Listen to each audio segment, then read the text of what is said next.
मैं आपको इस क्लच स्प्रिंग को फिटिंग के बारे में थोड़ा सा बता दूं कि वॉशिंग मशीन में से गियर बॉक्स को खोलना नहीं पड़ता है। बस वॉशिंग मशीन को लिटा दो और आप देख लो कि पुल्ली को कैसे खोलते हैं और क्लच स्प्रिंग को कैसे फिटिंग कर देते हैं। एक छोटी सी क्लिप्स है, वीडियो को देख लेते हैं। तो वॉशिंग मशीन को फ्लोर पर ले डाउन करें यानी सुला, और फिर इनके नीचे लगे हुए गियर बॉक्स को रिपेयर करने के लिए आप इनके गियर बॉक्स की पुल्ली से पुल्ली के पीछे लगे हुए इस स्प्रिंग को हमें रिप्लेस करना है। तो हमें इनको रिप्लेस करने के लिए सबसे पहले हमें इस पुल्ली के नट को खोलना होगा। तो आप सबसे पहले पुल्ली पे चढ़ी हुई बेल्ट को कुछ इस तरह से उतार लें और साइड में रखें। और अब हम इन्हें किसी स्पैनर से या कि ऐसे वाले स्पैनर से हम इनको खोलेंगे। हम इन्हें खोलेंगे और जब हम इनके नट को घुमाएंगे तो पूरी पुल्ली घूमती है। तो इस पुल्ली को जैम रखने के लिए हमें इस स्क्रू ड्राइवर से इनके होल के अंदर कुछ इस तरह से गियर बॉक्स के होल के अंदर फंसा दें और फिर आप इनको इस पुल्ली के होल से कुछ यहाँ पर फिक्स करें और फिर इनको कुछ इस तरह से खोलें। और जब ये ढीले हो जाएं तो आप इन्हें आसानी से खोल लें और फिर इनके वाइसर को भी यहाँ से हटाएं और फिर इनके स्क्रूज को यहाँ से बाहर लें और पुल्ली को बाहर ले लें। फिर आप इनको देखेंगे कि ये कुछ इस तरह से फिट हुए स्प्रिंग हम इनको बाहर निकालेंगे।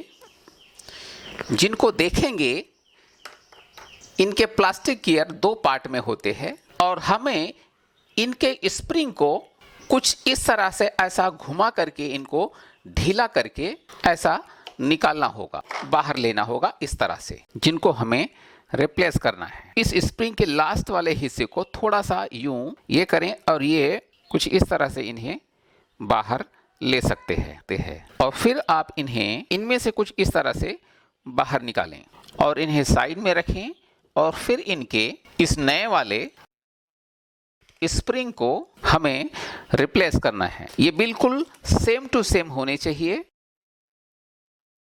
जो कि बिल्कुल पुराने वाले स्प्रिंग के साइज का ही होना चाहिए। इस स्प्रिंग में सिर्फ फॉल्ट यही होता है, ये रगड़ खा करके इनमें जो हीट एनर्जी क्रिएट होती है उसी के रीजन से ये एक्सपोंड हो जाते हैं, इनमें फैलाव आ जाता है और ये ढीले हो जाते हैं। तो हमें इनकी जगह पर हम इस नए वाले स्प्रिंग को थोड़ा सा इनको ग्रीसिंग भी कर लें अगर इन पे ग्रीस ना लगी हो, लेकिन इसमें ऑलरेडी ग्रीसिंग लुब्रिकेंट लगे हुए हैं। तो हमें इनको रिप्लेस करने के लिए स्प्रिंग के दोनों सिरों पर दोनों साइड से जो स्प्रिंग का लास्ट सिरा जो बेंट हुआ है थोड़ा सा इसको और आप घुमा करके देखेंगे तो यहाँ पर भी कुछ बने हुए हैं।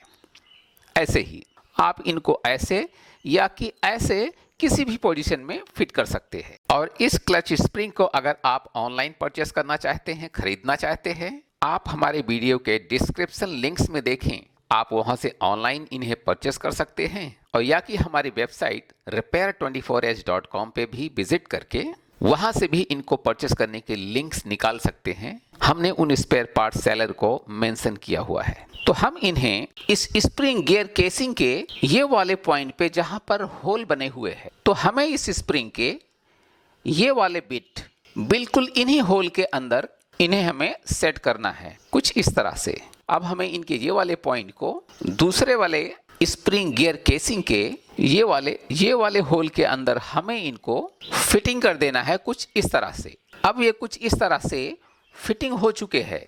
प्लास्टिक ब्रेकर को हटाएं और फिर इनके शाफ्ट के अंदर इन्हें कुछ इस तरह से घुमाते हुए इन्हें फिट कर दें और फिर इनके ये वाले पार्ट को इनकी शाफ्ट के अंदर इन्हें, लेकिन अगर ये जाते नहीं हैं तो आप इस गियर को थोड़ा सा यूं घुमाएं, ये आसानी से इनको अंदर दबा के फिर इनकी पुल्ली को की शाफ्ट के अंदर इन्हें फिक्स करें और फिर इनके दोनों सबसे पहले बड़े वाइसर को फिट करें और फिर छोटे वाइसर को यहाँ पर फिटिंग करके और इनके फाइनल नट को फिटिंग कर दें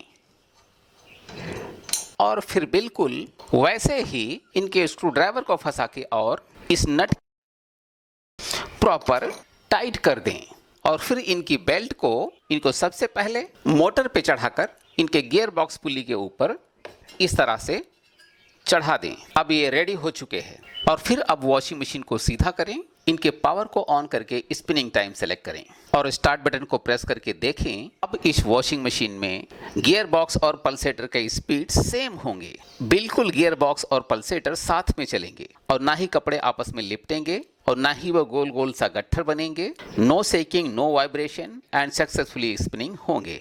लेकिन क्लच स्प्रिंग मिलेगी कहाँ से? हाँ, कि स्प्रिंग को ऑर्डर कैसे करेंगे। देखिए, जिस ब्रांड का यानी जिस कंपनी की वॉशिंग मशीन है और उसका मॉडल कौन सा है, उस मॉडल नंबर को भी बता देंगे तो बहुत बेहतर होगा। इसलिए कि अलग अलग मॉडल के क्लच स्प्रिंग के साइज भी अलग अलग यानी डिफरेंट कुछ हो सकते हैं। इसलिए कि मार्केट में कुछ कंपनियां किसी दूसरी कंपनियों से भी वॉशिंग मशीन को अरेंज करके वो मार्केट में सेल किए रहते हैं, तो उसमें हो सकता है कि उसका गियर बॉक्स भी कुछ डिफरेंट हो, तो उनके क्लच स्प्रिंग की साइज़ भी डिफरेंट होगी। और दूसरा चीज़ आपको क्या ध्यान देना है, ऑर्डर करने के टाइम पे सबसे बेहतर है कि आप वॉशिंग मशीन के क्लच स्प्रिंग को बाहर निकालें और उनका एक मेजरमेंट ले लें। क्लच स्प्रिंग की साइज़ को बताओ, उनकी ऊंचाई कितनी है, उनकी गोलाई कितनी है, mm में, मिलीमीटर में, किस कंपनी का है, कौन सा मॉडल है, बस इतना। आप फ़ोन पे डिटेल्स दें, ऑनलाइन पेमेंट करें, हम आपको यहाँ से ऑनलाइन डिलीवर करवा देंगे। तो आप हमारे इस 9833337777 कॉन्टैक्ट नंबर पे डायल करके हमारे well qualified repair service engineer को आप अपने डोर स्टेप पर बुला सकते हैं, जो आपकी वॉशिंग मशीन में ही नहीं घर के सारे बड़े अप्लायंसेस में हो रही प्रॉब्लम को सेटिस्फैक्टरी सॉल्व करेंगे।